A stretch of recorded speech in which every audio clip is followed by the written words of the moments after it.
So we got this electrical outlet that is really a must, that you need all the time when we're doing powering supplies, appliances, or any LED lights, stuff like that, tools.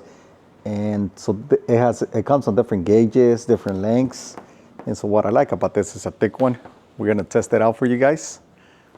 This one has the ground, neutral, and the power. So we're gonna test it out for you.